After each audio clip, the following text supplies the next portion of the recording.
200 mil anos, 200 milênios, 2.000 séculos, 2.400.000 meses, 730 milhões de dias e 1.752 bilhões de horas. Como era nosso planeta todo esse tempo atrás? O mundo do ano 198.000 a.C. era de algumas formas muito parecido e de outras muito diferente do mundo de hoje. Hoje, nós vamos entender como era a geografia, a megafauna e quais humanidades habitavam o planeta Terra 200 mil anos atrás. Não existem momentos chatos ou desimportantes na história da vida, mas alguns momentos como esse que vamos visitar abrigam eventos tão importantes que mudam toda a história da vida no planeta. Essa é a minha maneira de agradecer a incrível marca de 200 mil inscritos nesse canal, e eu espero que vocês gostem. Meu nome é Abner e seja muito bem-vindo ao ABC Terra. Vamos nos localizar no tempo. Em termos geológicos, 200 mil anos não é tanto tempo assim. Essa é uma quantidade de tempo que já passou 330 vezes nos últimos 66 milhões de anos desde a extinção dos dinossauros não avianos. Então, olhando de longe, vemos que estamos muito perto do presente, e quase todo o Cenozoico, a era dos mamíferos, já havia acontecido nesse momento. Estamos dando um pequeno passo para trás na imensa maratona do tempo. Nos encontramos no Pleistoceno, a época que compreende de 2,6 milhões até 12 mil anos atrás, quando começa a época atual, o Holoceno, ou Antropoceno, depende de para quem você perguntar. Mas no final do Pleistoceno, as mudanças que viriam já começavam a se anunciar. Esse foi um tempo de transição, de muitas maneiras. 10 mil gerações de seres humanos viveram desde então, enfrentando praticamente os mesmos desafios de sempre. A fome, a sede, o frio, o calor e os animais. Deixe isso entrar na sua cabeça por um momento. Se uma máquina do tempo te deixasse perdido e atordoado nesse momento do planeta, nem mesmo o céu podia te ajudar a se localizar. As constelações não seriam as mesmas e algumas das estrelas seriam irreconhecíveis. Em 200 mil anos, poucas, mas algumas das estrelas do céu terão explodido e se tornado nebulosas, bem menos luminosas. Outras estrelas ainda não teriam nascido, mas nenhuma estrela estaria exatamente no mesmo lugar. Podemos até pensar que o céu é estático, porque no tempo que temos de vida é impossível reparar qualquer diferença, mas na verdade ele está em movimento. Assim como planetas girando em torno do Sol, nosso sistema solar inteiro orbita o centro da Via Láctea, como qualquer estrela nela. Uma volta completa demora 230 milhões de anos. Da última vez que o Sol passou por esse ponto da galáxia, os dinossauros estavam apenas começando a dominar o mundo. Era o meio do Triássico. Vamos voltar nesse momento daqui a pouquinho. As estrelas mais próximas do Sol são as que se movem aparentemente mais, e as mais distantes, menos. Assim como na estrada, uma placa de trânsito parece passar mais rápido do que uma montanha na paisagem. Quando nossos ancestrais olhavam para o céu 10 mil gerações atrás, eles viam formatos diferentes, mas eles também podiam se enganar, achando que as constelações eram permanentes. Como era a geografia e o clima do nosso mundo 200 milênios atrás? Olhando a Terra de uma espaçonave, você podia ter bastante dificuldade encontrando qualquer diferença com a Terra atual. Claro, desconsiderando toda a transformação humana recente, porque, obviamente, a Terra não brilhava à noite 200 mil anos atrás. Essa característica se tornou proeminente há cerca de 150 anos. As placas tectônicas nunca deixam de se mover. África e América do Sul, por exemplo, se afastam 3 centímetros por ano, e em 200 mil anos, elas se tornaram 6 quilômetros mais afastadas. O nível do mar, a umidade, a temperatura, as linhas costeiras seriam familiares para os habitantes do presente, com a diferença de ser alguns poucos graus mais frio do que hoje na média. Ok, talvez sua praia preferida fosse algumas centenas de metros para frente, mas poucos detalhes seriam visivelmente notáveis do espaço. Você precisaria chegar mais perto, olhar os rios, os deltas, as ilhas, para perceber as mudanças físicas que ocorreram desde então. Mas em uma escala planetária, essa não é uma quantidade de tempo grande o suficiente para provocar mudanças tão brutais na geografia quanto a colisão da Índia com a Ásia, formando os Himalaias, por exemplo. Por incrível que pareça, a visão da Terra de 26 mil anos atrás seria muito mais diferente. Esse foi o último máximo glacial, um momento muito frio e seco na história do planeta. As temperaturas médias eram quase 10 graus abaixo da atual, e como consequência, mais água estava presa na forma de gelo e menos evaporação acontecia na superfície do oceano. Esses picos de glaciação intensa são o que as pessoas geralmente entendem como eras do gelo.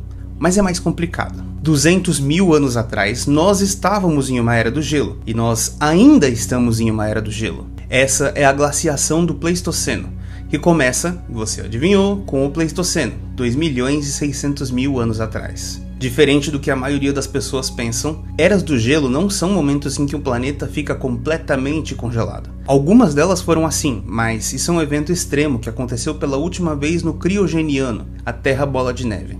Mas isso faz 800 milhões de anos. Nenhuma glaciação com essa extensão aconteceu desde a origem dos animais. Então, nossa definição geológica de era glacial é qualquer momento em que a Terra tenha dois polos congelados, ou seja, momentos em que se configura uma criosfera. Cada glaciação é única, mas a que estamos vivendo hoje tem uma característica muito marcante, uma oscilação quase regular, porém imprevisível, de ciclos de glaciação e interglaciação. Nós vivemos hoje em um período interglacial, que começou cerca de 12 mil anos atrás, o Holoceno. Períodos interglaciais são pequenos verões de algumas dezenas de milhares de anos, em que, sem sair de um estado de glaciação, a Terra experimenta um clima mais quente e úmido. Eles pontuam períodos de glaciação mais intensa, que podem durar muito mais, até centenas de milhares de anos, em que as calotas polares se expandem, o nível do mar cai centenas de metros e os biomas se deslocam para se adaptar ao clima mais seco e mais gelado. Por mais que nesse canal eu tenha um forte viés zoológico, são as plantas que mais sofrem com as mudanças climáticas,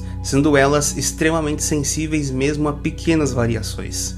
Essa glaciação, que começou mais de 2.600.000 anos atrás, foi um baque para a diversidade animal, e esses ciclos glaciais e interglaciais acabam sendo uma provação constante para a vida no planeta. Mesmo assim, essas variações climáticas se dão na escala dos milhares de anos, e não em décadas como o ser humano tem feito hoje. Alguns podem dizer que o aquecimento global não é uma preocupação, já que estamos numa era glacial e já que o clima sempre varia, mas falta lembrar 3 coisas. A primeira é que a evolução pode sim lidar com as mudanças, e é verdade que um planeta mais quente já foi o lar de ecossistemas saudáveis no passado profundo, mas tudo é uma questão de velocidade. Os animais e plantas precisam de tempo para que a evolução produza as adaptações necessárias para enfrentar as mudanças climáticas. E o que o ser humano está fazendo é milhares de vezes mais rápido do que a natureza é capaz de acompanhar na maior parte. É por isso que estamos vivendo uma extinção em massa nesse exato momento. A segunda é que não é só a temperatura o problema, e sim também toda a poluição química, plástica, radioativa, a destruição dos habitats, etc. E a terceira é que nós já estávamos em um dos momentos mais quentes da glaciação quando as pessoas começaram a esquentar o planeta. E se nós sairmos do ponto de glaciação, o clima pode sofrer uma reestruturação generalizada que vai afetar todas as pessoas e formas de vida nesse planeta. É justamente por nós estarmos em uma era do gelo que o aquecimento global é uma grande preocupação. Você pode ter certeza que você não quer que essa era do gelo acabe, porque a humanidade não sabe viver em uma terra estufa, te garanto. E é por isso que 200 mil anos atrás, o mundo não seria tão brutalmente diferente, porque também estávamos em uma interglaciação. Mas a tendência já era de resfriamento, e logo uma nova fase de glaciação intensa se instalaria. Mais uma interglaciação entre 130 e 110 mil anos atrás ia acontecer, e da passagem para mais um resfriamento intenso que durou até 12 mil anos atrás, quando entramos na interglaciação atual. Ou seja, 200 mil anos atrás estávamos na penúltima interglaciação. Para entender como e por que nosso mundo era do jeito que era 200 mil anos atrás, precisamos voltar no tempo. Não, mais, bem mais. Isso! Esse é o Triássico, o primeiro período da era dos dinossauros. Se você reparar, vai perceber que a Pangeia reúne todas as massas de terra em um único continente. Isso resultou numa certa homogeneidade nas faunas dessa época e permitiu que os dinossauros dominassem todos os ecossistemas terrestres do planeta. Na medida em que a Pangeia se fragmentava durante o Jurássico e o Cretáceo, dinossauros diferentes dominaram partes diferentes do globo, mas a dominância deles permaneceu global. Isso até o dia fatídico em que um meteoro de 12 quilômetros de largura atingiu a península de Yucatán, no México, em uma primavera do Cretáceo 66 milhões de anos atrás. A extinção em massa que exterminou todas as criaturas com mais de 10 quilos nas primeiras décadas do Cenozoico pôs um fim à dominância dos dinossauros, mas foi uma grande oportunidade para todos os sobreviventes. Os vencedores na loteria da extinção foram os lepidossauros, como lagartos e cobras, os crocodilos, jacarés e gaviais, e alguns grupos que parecem sobreviver a qualquer coisa, como os quelônios. Eu te amo, jabuti terrestre. E as tuataras, que... honestamente, o que vocês ainda estão fazendo aqui? Mas que bom que ainda existem. Vamos agrupar todos eles como répteis. E aí vem os dinossauros avianos, os mamíferos marsupiais e os mamíferos placentários. Todos esses grupos tinham a chance de tomar o lugar dos dinossauros, ocupando seus nichos e desempenhando seus papéis ecológicos, agora vazios. Mas havia um problema no plano de conquistar o mundo. Não era mais possível que um animal terrestre se espalhasse pelo mundo, porque dessa vez os continentes estavam separados. Antártida e Austrália ainda formavam uma massa de terra só. A América do Sul e África eram continentes isolados, mas a América do Sul continuaria sendo por muito mais tempo, e a África estava destinada a logo se encontrar com a Eurásia, elevando a Europa, que estava quase toda submersa nesse momento. A América do Norte mantinha uma conexão permanente com a Ásia, entre a Sibéria e o Alasca. A consequência disso é que nos 60 milhões de anos seguintes, a era dos mamíferos estava dividida em 3 grandes ecodomínios, cada um com a sua história evolutiva independente. Um que compreende desde a América do Norte até a Afro-Eurásia, sendo o maior de todos de longe, mas outros 2, cada um com a sua fauna em particular, América do Sul e Austrália. 5 milhões de anos atrás, a América do Sul deixa de ser isolada e passa a ter mais conexão com o resto do mundo, quando surge o Istmo do Panamá, na América Central. Isso fez com que animais do norte passassem pela primeira vez para o sul e vice-versa, que terminou com a extinção de boa parte da megafauna originalmente sul-americana. Mas vamos entender quais grupos dominaram em cada ecodomínio durante a maioria do Cenozoico, a era dos mamíferos. Claro que existem muitos nichos, mas para fins de simplificação grosseira, quero dividir os papéis ecológicos dos vertebrados terrestres em 3 categorias: os carnívoros, os herbívoros e os generalistas. Assim, vamos entender o contexto evolutivo das comunidades animais de 200 milênios atrás.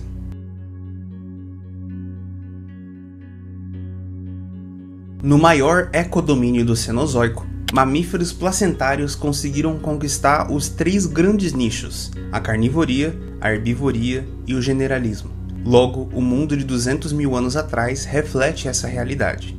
Muitos animais característicos da África habitavam tanto a Ásia quanto a Europa e a América do Norte, como leões, hienas, elefantes, rinocerontes, camelos, entre muitos outros. A presença da megafauna criava um imenso corredor de áreas abertas onde hoje se estabelecem as florestas temperadas de coníferas.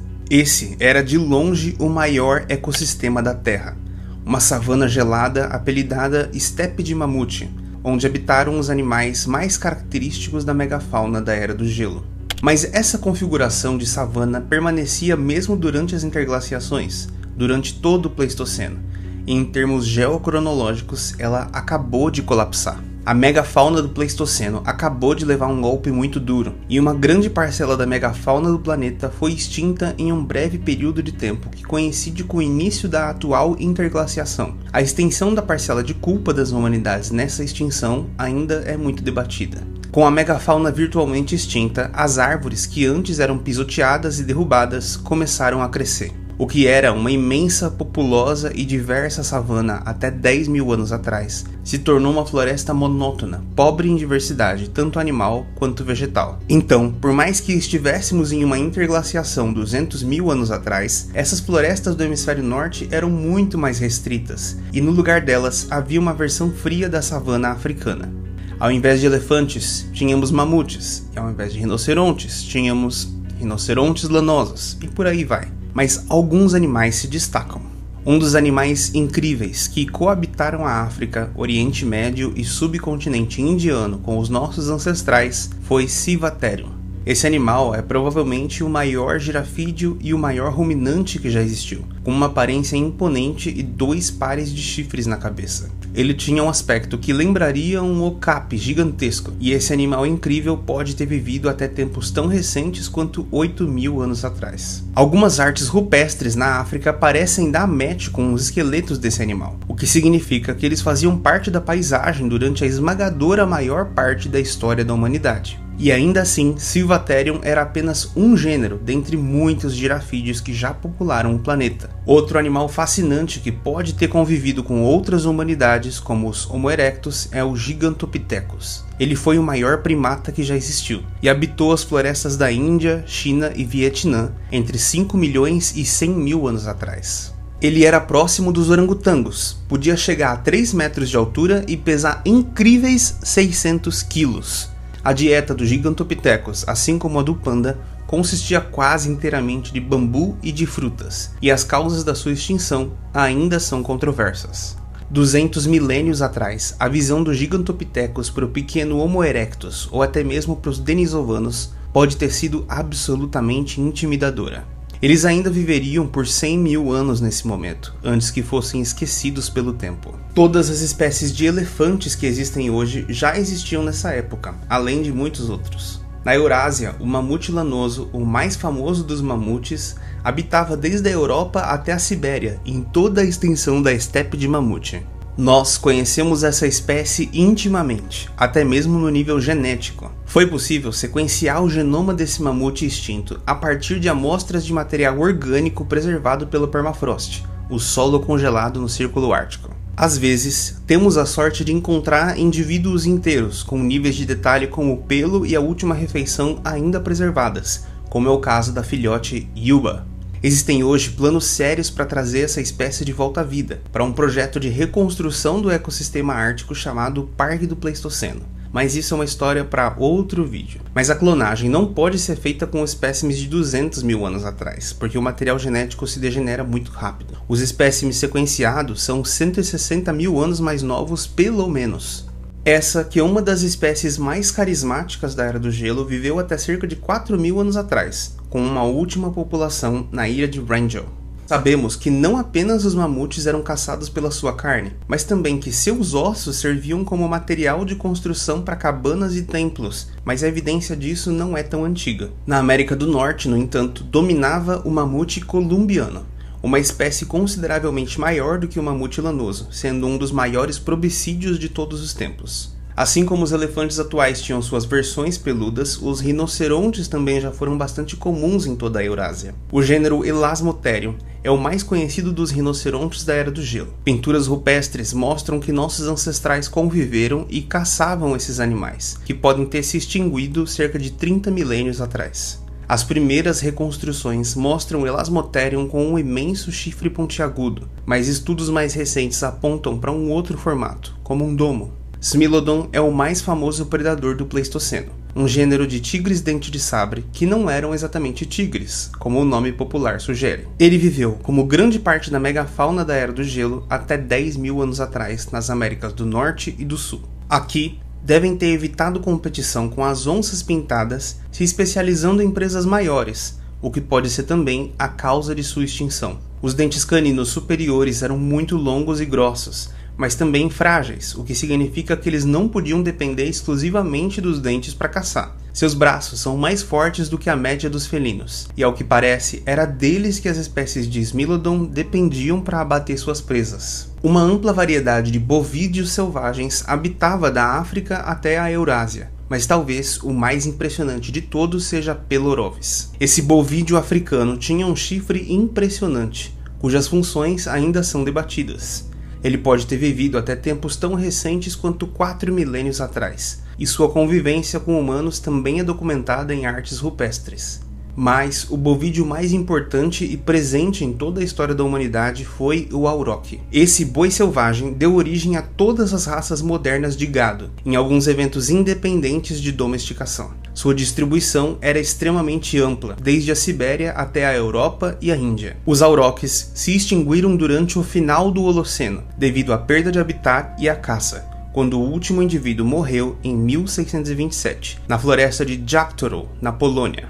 Mas tentativas de recriar o auroch com o cruzamento de diversas raças de gado já aconteceram, e por mais que o resultado pareça superficialmente um auroch, geneticamente é outra história. Para terminar nossa análise de como era esse grande ecodomínio 200 mil anos atrás, vamos fazer uma rápida viagem para Madagascar. Aqui, em uma das maiores ilhas do mundo, a biogeografia e a evolução fizeram sua mágica, produzindo uma fauna peculiar, que vale um vídeo só para ela certamente. Vorombe é provavelmente a maior ave que já existiu, sendo o dinossauro mais pesado a viver depois do Mesozoico. Conhecidos como aves-elefante, eles podiam pesar quase 600 quilos e ter 4 metros de altura.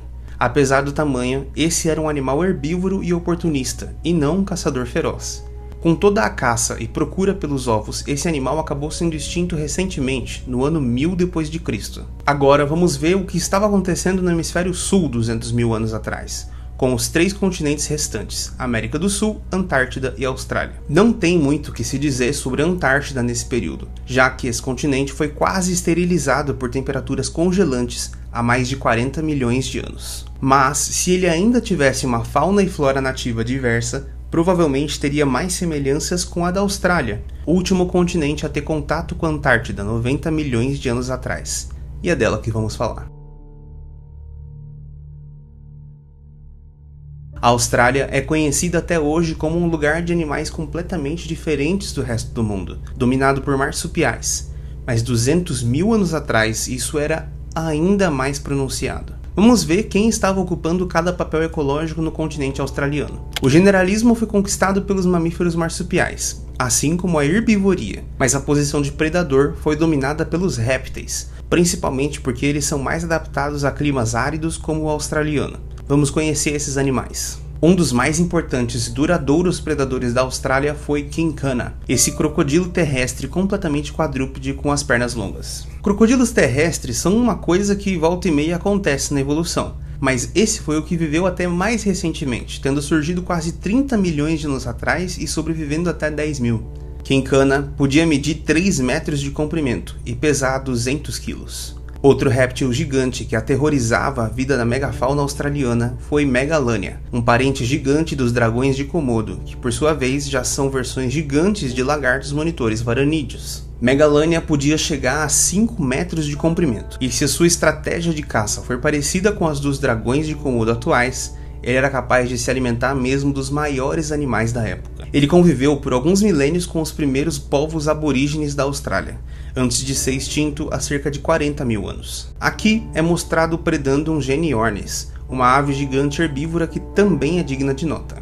Eles competiam com carnívoros mamíferos menores, como o tilacino ou o lobo da Tasmânia, que já existia 200 mil anos atrás e foi extinto apenas em 1938. Mas também Thylacoleo, um predador diferente de qualquer coisa existente atualmente, mais próximo dos wombates e com hábitos arborícolas. Thylacoleo carnifex significa leão marsupial carnívoro, e sua característica mais distinta eram seus dentes incisivos afiados, e não os caninos como grande parte dos placentários carnívoros. Mas ele provavelmente era especializado em presas menores, como cangurus, diferente dos seus companheiros carnívoros répteis da época. Outro réptil gigante digno de menção na fauna australiana foi Meolania, um jabuti terrestre com mais de 2,5 metros de comprimento, chifres na cabeça e uma cauda cheia de espinhos. Meolania também viveu por muito tempo, mais de 20 milhões de anos, até ser extinto há cerca de 4 mil anos nas ilhas da Nova Caledônia. Entre os herbívoros mais proeminentes da época estavam Procoptodon,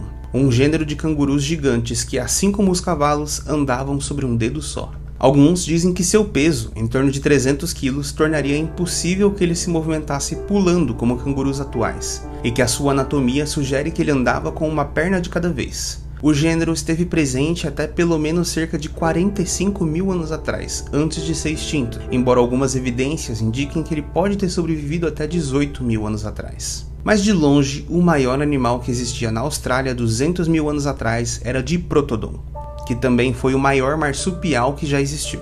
Seu nome significa 2 dentes apontando para frente. Significa que ele podia se alimentar não só de folhas, mas também de raízes enterradas ricas em água e nutrientes. Parecendo um vombate de 2 metros de altura nos ombros e 1.500 quilos, Diprotodon pode ter convivido com os aborígenes australianos por mais de 10 milênios, antes de ser extinto cerca de 40 mil anos atrás, tendo durado quase todo o Pleistoceno.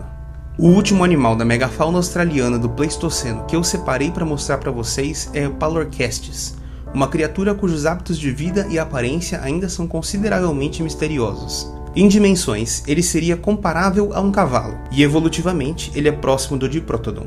As espécies de Palorchestes tinham 4 patas poderosas, com as patas dianteiras com garras grandes, semelhantes à de um koala, que provavelmente usavam para derrubar folhas e tirar casca das árvores. A longa sínfise da mandíbula inferior de todas as espécies de Palorchestes indica que as suas línguas eram longas e fortes como a de uma girafa. A aparência dos ossos nasais desses animais sugere que eles possuíam uma pequena tromba, levando ao apelido de antamarsupial. Agora que cobrimos 2 dos 3 ecodomínios do planeta durante essa época, vamos passar para o último e mais incrível na minha opinião, a América do Sul.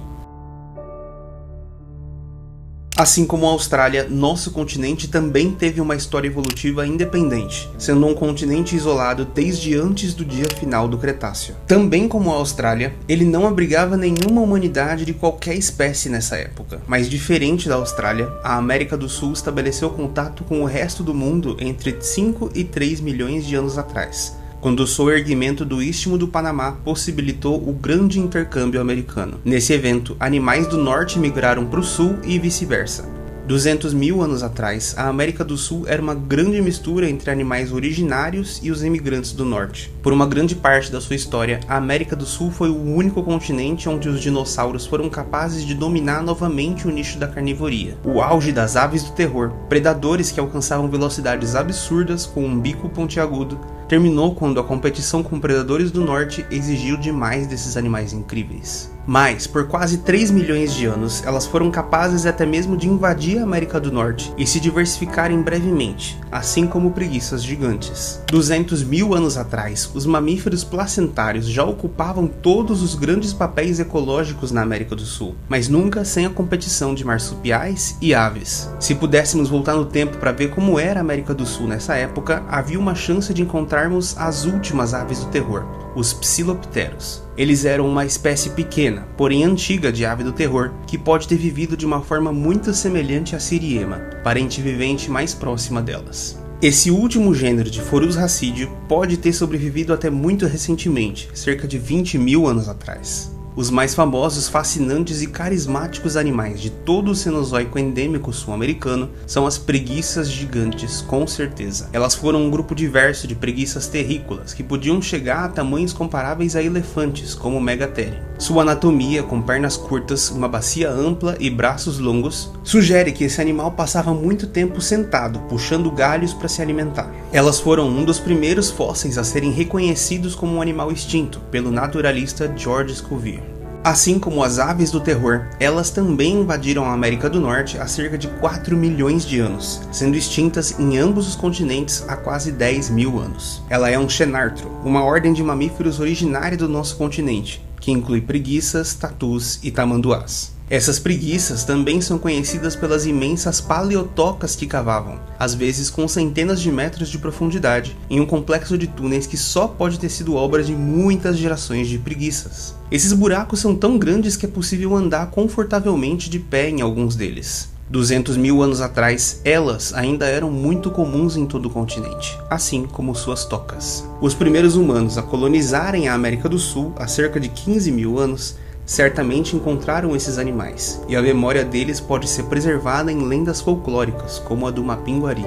Outro animal incrível que habitava o Cerrado brasileiro era o Nothiomastodon. Apesar de poder ser confundido com um elefante superficialmente, ele na verdade é de uma outra família de probicídeos, os gonfotérios. Nothiomastodon tinha um tamanho parecido com o do elefante asiático e um hábito bastante generalista, ao que indica sua dentição. 200 mil anos atrás, eles prosperavam no nosso continente, sendo extinto apenas 11 mil anos atrás aproximadamente. A associação de esqueletos desse animal com artefatos humanos sugere que os humanos tiveram um papel na sua extinção. Mas esses gonfotérios vieram da América do Norte durante o Grande Intercâmbio. diferente de Toxodon, o gênero pertencente a uma ordem de mamíferos originalmente sul-americana, chamada Notungulata. Essa ordem super diversa, com mais de 150 gêneros descritos, tinha desde animais parecidos com coelhos até os parecidos com rinocerontes, como os Toxodons. Eles eram herbívoros que podiam pesar 1.500 kg e ter até 2,5 metros de comprimento.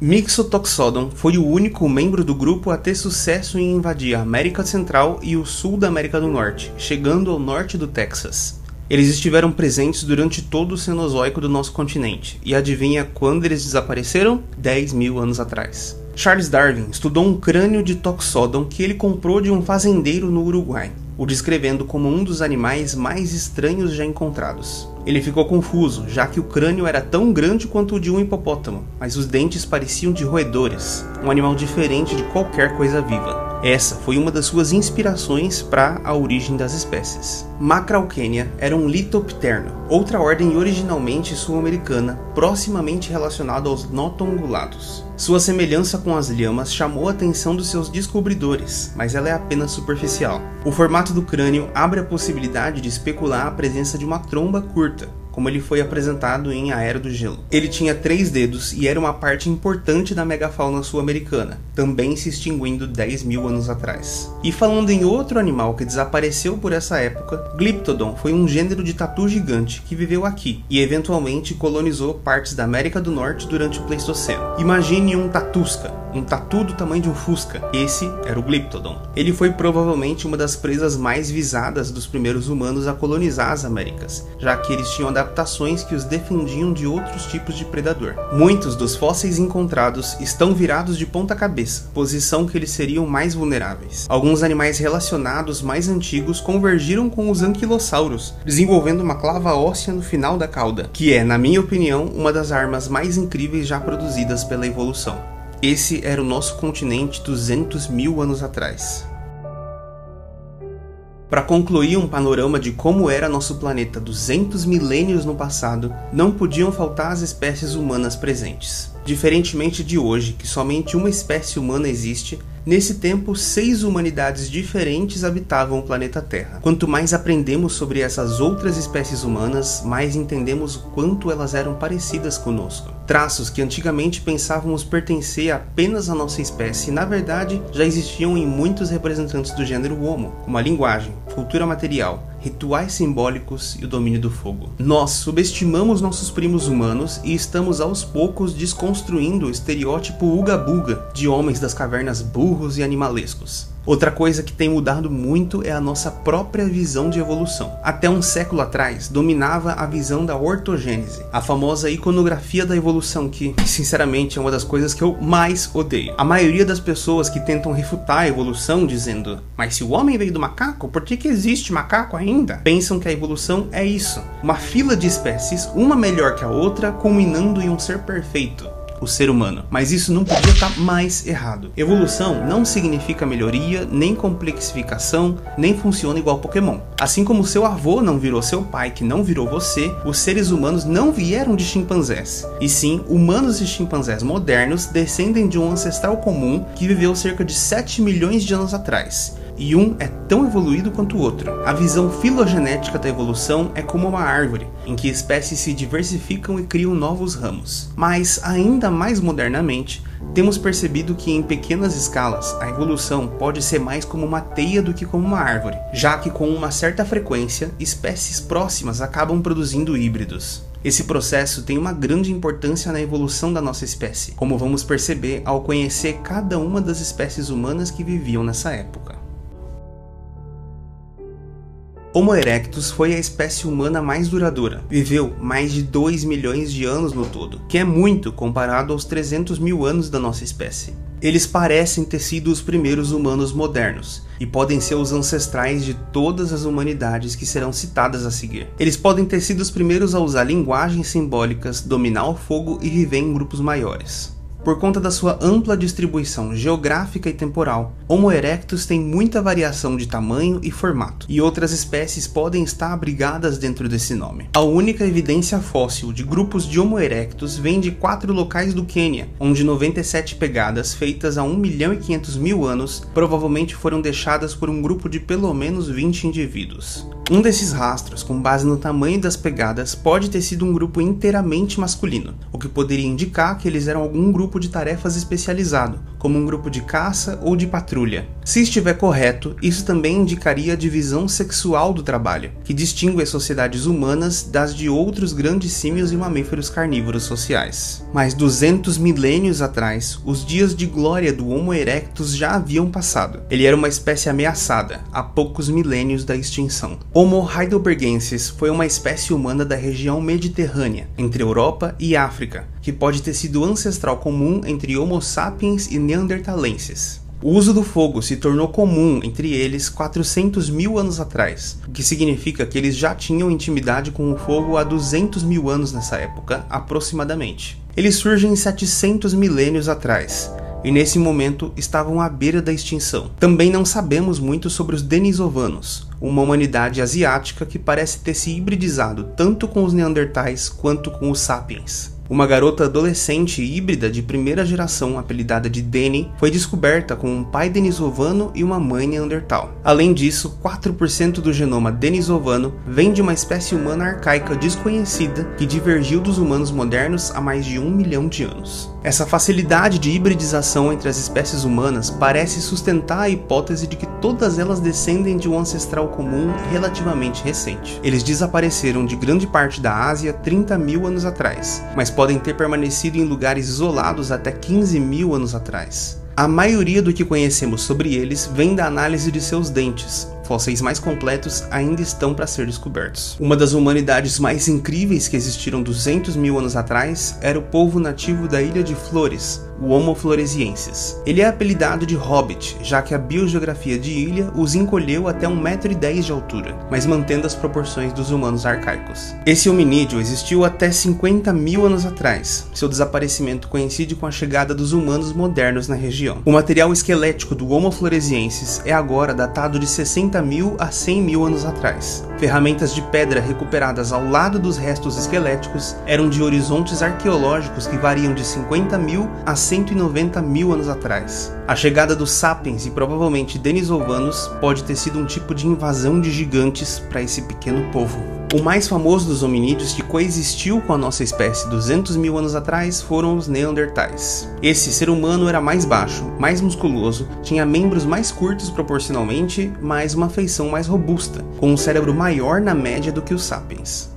Diferente dos últimos hominídeos citados, os neandertais deixaram muitas evidências de sua existência para trás. Em parte é porque eles tinham o hábito de enterrar os seus mortos, o que ajuda a preservar o esqueleto. Alguns desses mortos foram encontrados cheios de ornamentos, com o que foi interpretado como os pertences pessoais. Isso pode parecer algo trivial para nós, mas é uma evidência de que suas mentes tinham a capacidade de produzir um plano simbólico da realidade, com algum tipo de mitologia e crença no transcendente envolvida. Apenas um povo com esse tipo de entendimento do mundo seria capaz de enterrar os seus mortos, ou até mesmo cuidar de membros da comunidade que seriam incapazes de viver sozinhos. Muitos esqueletos neandertais mostram sinais de cicatrização de lesões graves, o que significa que eles podem ter sido impedidos de caçar por meses, anos ou até permanentemente. Somente um senso de comunidade, empatia e, em última análise, a capacidade de amar seus companheiros seria capaz de fazer um neandertal sobreviver às feridas impostas pelo mundo cruel de 200 mil anos atrás. Hoje, imaginamos que esse povo era capaz de falar, contar histórias e abstrair o passado e o futuro. Isso é muito diferente do que nós pensávamos inicialmente. No início, esqueletos de neandertais eram montados para parecerem propositalmente estúpidos.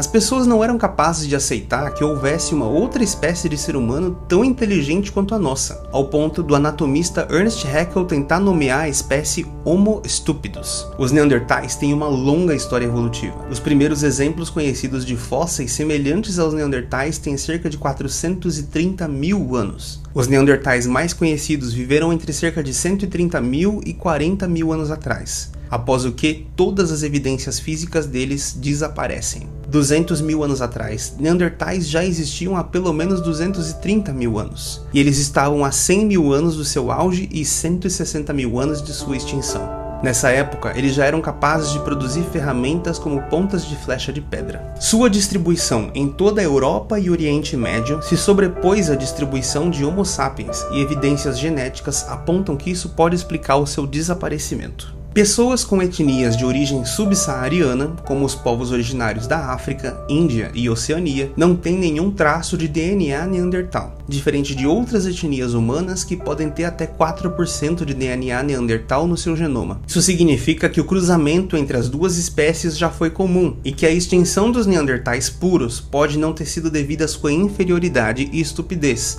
e sim à sua semelhança conosco, que olhamos para essa outra humanidade e enxergamos algo familiar. De uma certa forma, os neandertais, que viviam mais espalhados, podem ter sido absorvidos geneticamente pelas populações sapiens cada vez maiores.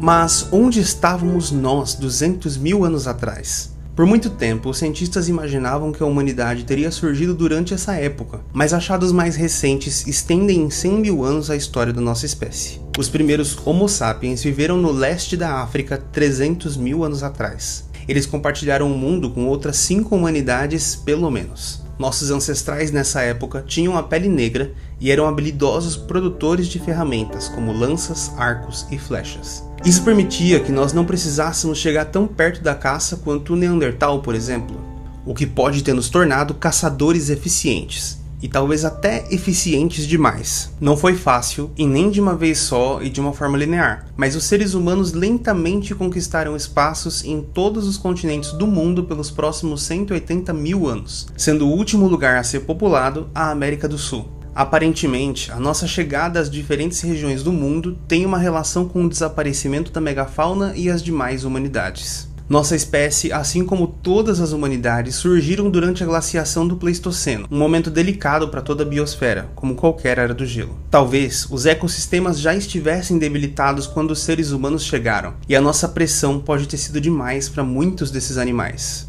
Mas esse mistério está longe de ser resolvido, já que os seres humanos atravessaram várias interglaciações antes do colapso que aconteceu no início do Holoceno, 10 mil anos atrás. Essa é a época em que começa a agricultura, mas isso é história para outro vídeo. 200 milênios atrás viveram os ancestrais de todos os seres humanos vivos hoje, mais de 11 mil gerações no passado. Esse grupo, até então confinado à África, estava destinado a conhecer o mundo inteiro, com as suas habilidades generalistas que o tornaram capaz de conquistar quase qualquer território.